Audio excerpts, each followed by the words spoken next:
Hello viewers, this is your SSK and today we have an interesting story from Chandamama and the name of the story is The Kingmaker.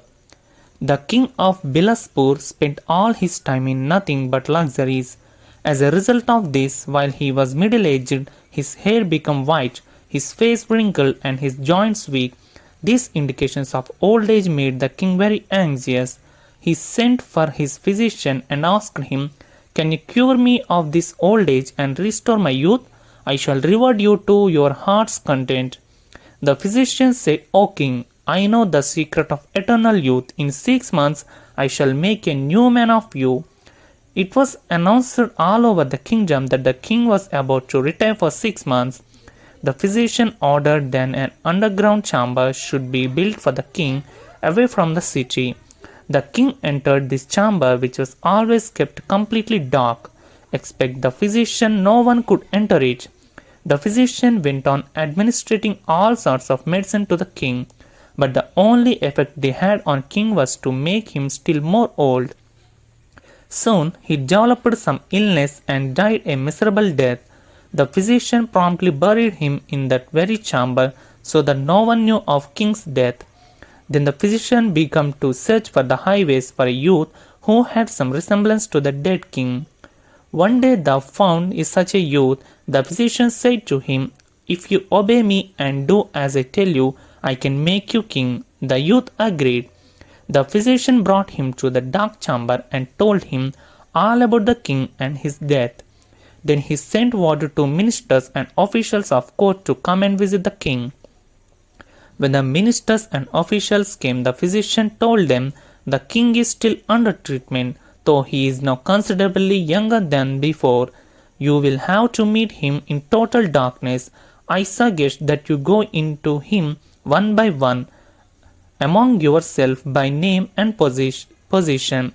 Give him the latest information regarding state affairs and come out." By this trick, the youth in the dark chamber came to know the names of his courtiers and latest news about the state. For 6 months, these officials kept coming and going. After that, the physician announced that the king's treatment was complete. An auspicious day was fixed for the king's return. On that day, the entire population was outside the underground chamber to hail the king. When the king came out, everyone was thunderstruck at the change in him. But for a slight resemblance, he was altogether a new man. "Thanks to my treatment, the king shall never become old again. If necessary, I am capable of changing his appearance beyond recognition," said the physician.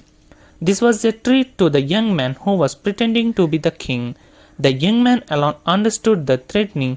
The king was taken to the court in great procession and crowned afresh.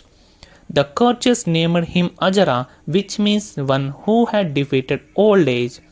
Now the wily physician was the most powerful man in court. His words were law even for the senior ministers. His orders were of the same importance as the king's order. The physician began to take a mean advantage of the situation. He dictated to the new king without the slightest hesitation on every matter of importance of state.